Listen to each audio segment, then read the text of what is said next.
Bledsoe was arrested.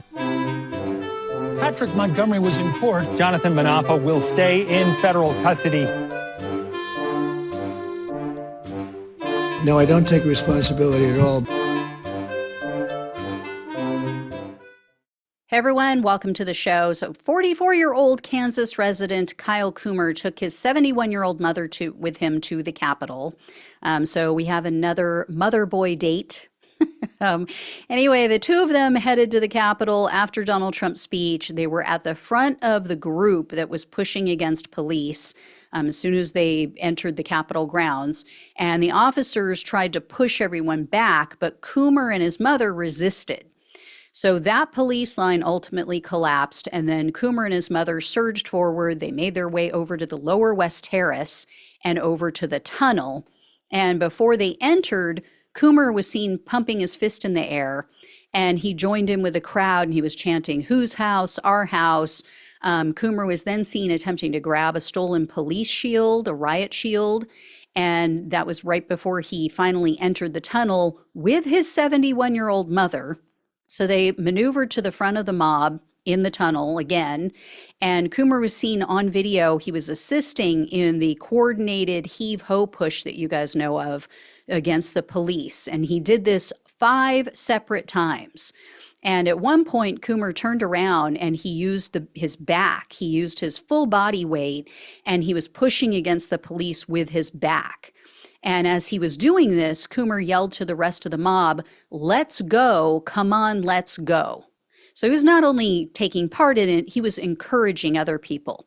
So eventually, Kumer and his mom were successfully pushed out of the tunnel, but they remained outside of the tunnel for a while. And then Kumer was seen trying to help another man rip a riot shield away from an officer. So later that day, Kumer posted on Facebook, and he described the attack as, quote, "passionate, forthright, bold, and largely self-regulated."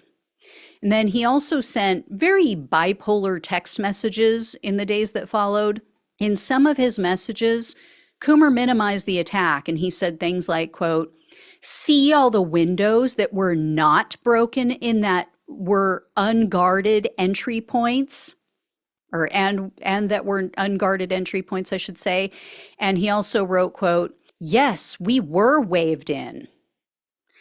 But then in other messages, he tried to make it like he's this fearless badass and he's just, going against the grain, and he broke in. So one text, Kumer wrote, quote, "2 people in front of me ran in and were shot." Did not happen, as we all know. There were not 2 people who were shot as they ran in. And why would they be shot if they were waved in? These people make no sense. He also wrote, quote, "had the whole experience blinded by pepper spray for 15 plus minutes, dry heaving."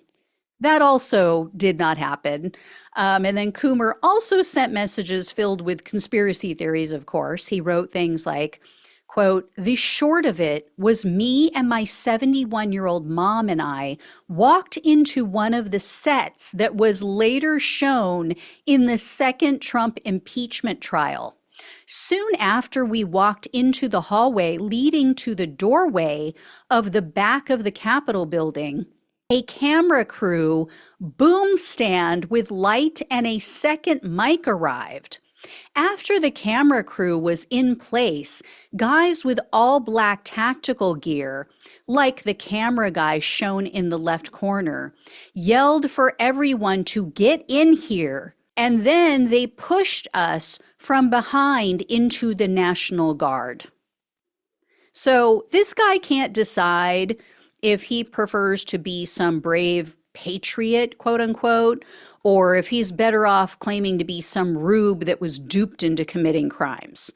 And when the FBI interviewed Kumer in November of 2021, he feigned ignorance. He claimed, "oh, everyone was peaceful on January 6th. And then Kumer also told the agents that he and his mother, quote, "drifted into the tunnel," and that he was just trying to get himself and his mother away from the police.